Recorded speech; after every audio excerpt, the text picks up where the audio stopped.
네, 안녕하세요. 종쿤입니다. 수업 시작하도록 하겠습니다.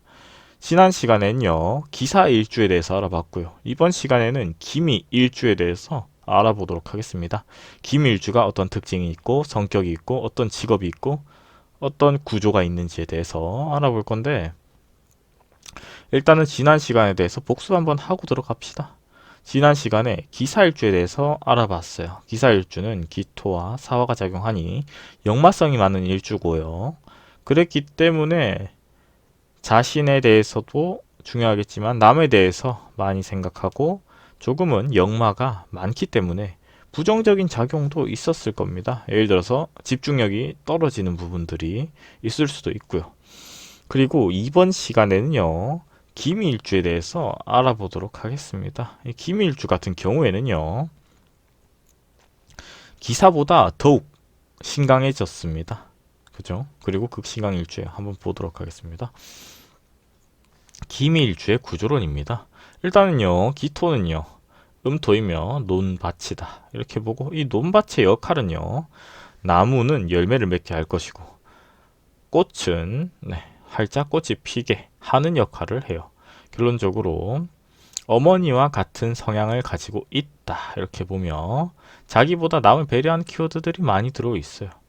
그리고 아낌없이 준다 이 말입니다. 그랬을 때 간목과 합의되는 구조이며 기토, 천간토는 충이 없다. 이렇게 볼 수 있어요. 그리고 특수합 같은 경우에는 기해, 자합이 있다. 이렇게 볼 수 있고요. 기해자합에 대해서는 기해일주에 대해서 강의할 때 알아보도록 하겠습니다. 미토 같은 경우에는요, 결론적으로 천간은 기토인데 지지에도 토가 들어왔습니다. 이 지지토는 합이 없어요. 그리고 충미충, 토는 토끼리 충을 한다. 이렇게 봅니다. 그리고 뭐 합 같은 경우에 굳이 따지자면 삼합이 있죠. 그리고 합 같은 경우에는 특수한 조건이 들어가야 되기 때문에 단순하게 세가 깔려 있다고 해도 맞다 아니다에 대해서 또 변동수가 있다. 이렇게 볼 수 있죠. 그리고 화계지입니다. 지지토 같은 경우에는요. 그렇기 때문에 정 9일, 을 3일, 그리고 기토 18일입니다.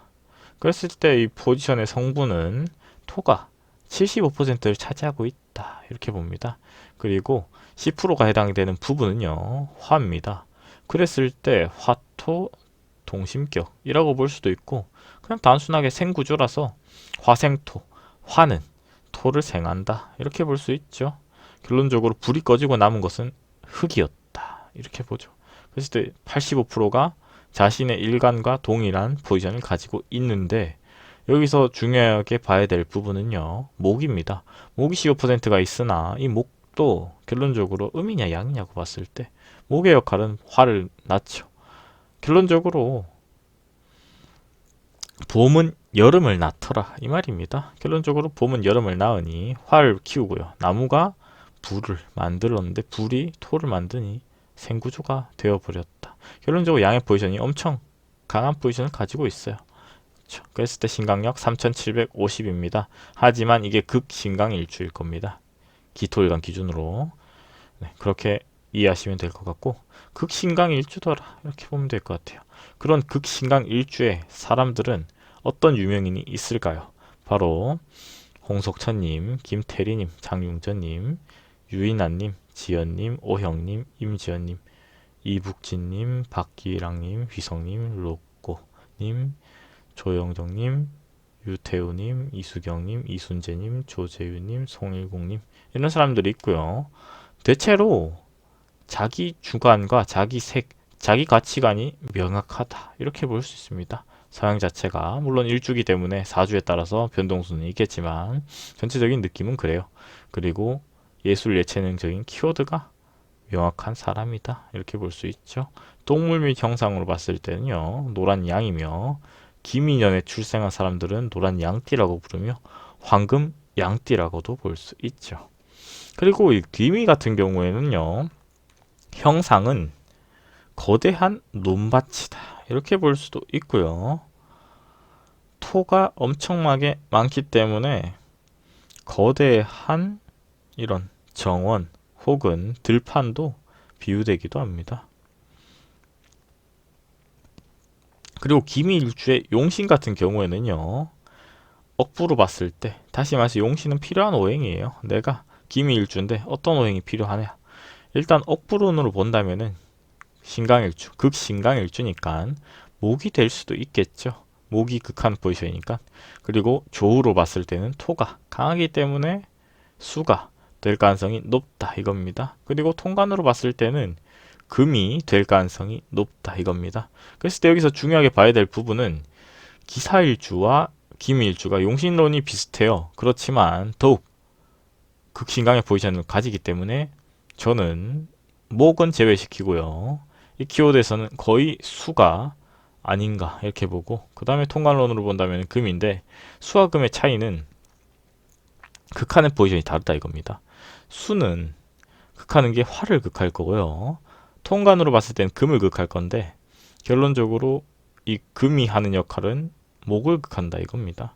그랬을 때 둘 중에 누가 맞냐 이랬을 때 제가 봤을 때는요, 수가 극하는 포지션은 화에 해당하겠죠. 하지만 목을 키우니 목이 있으면 중간에서 생관계가 돼버릴 겁니다. 그랬을 때는 금이 더욱 명확하지 않나. 금이 생하는 건 수죠. 그렇기 때문에 금이 포지션적으로도 더 용이하지 않나 이렇게 봅니다. 그랬을 때 지난 시간과 답변은 동일하죠. 통관용을 써야겠죠. 그리고 기미일주의 성격입니다.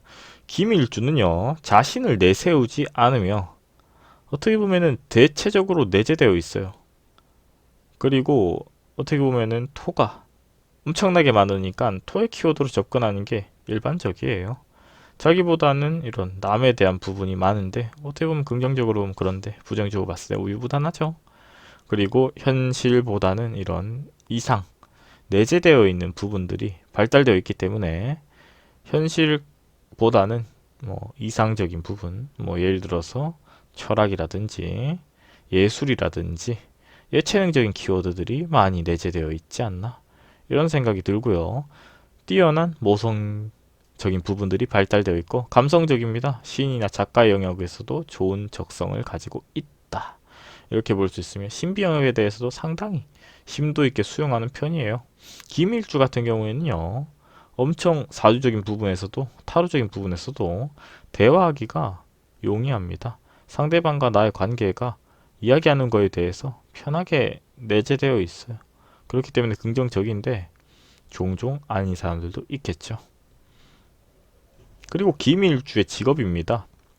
기밀주 같은 경우에는요, 교육적인 부분 혹은 경찰, 뭐 그리고 반대로 사람을 상대하는 부분, 금융이라든지 보험이라든지 의료적인 부분, 이런 키워드, 그리고 여행, 전기, 전자인데 제가 봤을 때는요, 예술, 예체능적인 키워드에서도 많이 먹고 들어간다 이겁니다. 종교적인 부분, 이런 화계 성향이 발달되어 있는 쪽으로도 전 추천드리고 싶어요. 그리고 직장 생활의 키워드였을 때 이런 업종이 해당되고요. 사회생활에 유리한 부분들이 없다면은 저는 예술, 예체능, 철학 이쪽으로 추천드리고 싶네요. 아니면 종교 쪽으로도 나쁘지 않다. 그쵸. 그리고 현대 명리로 봤을 땐 복지죠. 그리고 기밀주의 병존입니다. 병존이라는 것은 특정 오행이, 특정 일간이 이렇게 기토나 미토가 뭉쳐짐으로써 문제가 발생하는 부분인데요. 결론적으로 기가 있는데 또 기토가 떠들어온다면은 지역 역마로서 작은 역마로 한 곳에 정착했다. 이렇게 볼 수 있고, 심리적으로 조금은 선택장애의 키워드도 있지 않나 이런 느낌을 가질 수 있죠. 그리고 미토 같은 경우에는요, 미미병존이 되면서 자기의 고집이 너무 강해질 수도 있지 않나 이렇게 봅니다. 그리고 거기에 미가 하나 더 붙어서 더욱 강해졌어요. 그랬을 때는 자기 고집이 너무 강하기 때문에 부부간에 불화도 발생할 수 있고요. 타인과의 나와의 관계에서도 마찰이 됩니다. 직장생활에 어려움도 있어요. 그랬을 때 조언을 드리자면은 조금은 자기 자신을 내려놓을 필요가 있지 않나. 그런 때 활용하는 부분이 철학적인 부분, 뭐 반대로 심리적인 부분, 심리학적인 부분이나 철학적인 부분을 활용하는 것 또한 사실이죠. 종교적인 부분 역시 이해, 동의합니다. 상대방과의 나의 관계가 뭐가 맞냐고 이야기하면은 끝도 한도 없는 것 같아요. 맞냐 틀렸냐가 아니라 나와 그 사람이 다른 사람이다라는 것만 이해하시면은 마찰 빈도는 비교적 낮아집니다. 물론 이론은 그래요. 저 역시 그렇게 생각하고요. 하지만 막상 그런 예시가 이해는 하고 있지만 문제가 발생했을 때 그렇게 할 수 있을까라는 거에 대해서는 저도 안 될 것 같아요. 저도 마음으로는 항상 얘기를 하고 설명을 하고요. 하지만 사람이기 때문에 종종 그죠? 예를 들어서 목숨의 위협을 받는다거나 뭐 직접적인 게 아니라 운전을 하다가더라도 그랬을 때 과연 용서를 할 수 있을 것인가? 쉽지 않죠. 그리고 상담을 하면서 있어서도 상대방과의 나의 관계를 이런 심리적인 부분에서 긍정적이지 않은 사람도 있다 이겁니다. 네, 그랬을 때 감정 관리가 좀 더 자기 자신을 수행한다고 보는 거죠. 인생이라는 게. 그렇게 이해하면 좋을 것 같아요. 그리고 그런 기미일주의 주역을 본다면은 산천대축입니다. 이런 부분에서 접근한다면은 심지가 굳고 신용이 있으며 소신껏 행동하며 말수가 적다. 결론적으로 자기의 이런 의지대로 행동대로 한다 이렇게 봅니다. 그리고 다른 사람의 입장을 세심하게 배려하고 근면 성실하기 때문에 어떤 고난이 닥쳐도 능히 이겨낼 수 있다. 이거는 현대명리로 봤을 땐 반대일 수도 있어요. 요즘 같은 사회에서는 이겨내기보다는 조금은 자기가 힘들면은 힘들다고 이야기할 필요도 있겠죠. 그런 식으로 접근했으면 좋겠어요. 이론은 그렇지만 고전이다 보니 현대에서는 접목할 때 조금은 자기 생각이나 가치관이 필요하다고 생각해요. 명리학이라는 것도 결국에는 철학은 자신의 사상이나 이런 게 들어가요. 그렇기 때문에 철학자들이 이렇게 공부를 할 때 자신의 생각을 먼저 이렇게 알기 위해서 시대상 그리고 그 문화 그리고 어떤 가정 환경인가를 엄청 많이 배우죠. 심리학적인 관점에서 봤을 때 그리고 뭐 복지적인 이런 키워드로 접근할 때도 마찬가지입니다. 그런 부분에서 참작이 필요하다. 이렇게 볼 수 있죠. 그리고 이런 산천 대축 같은 경우에는 제가 봤을 때 신경 써야 될 부분은 조금은 넉넉하고 크게 쌓이고 자꾸 늘어나는 부가 그런 부분에서 용이하다. 결론적으로 어떻게 용이하냐? 사람 관계에서 용이할 때 재물적인 부분이 엄청 극대화되더라. 그러니까 혼자 하는 키워드도 유리하겠지만 자기가 주도하는 키워드도 저는 좋다고 봐요. 그게 재물과 직접적으로 늘어나는 키워드가 있다. 이런 일주다. 이렇게 볼 수 있죠. 그랬을 때 김일주도 주역이랑은 상당히 유사한 점이 많죠. 기후일주에 대해서 알아보도록 하겠습니다. 구독과 좋아요는 저에게 큰 힘이 됩니다.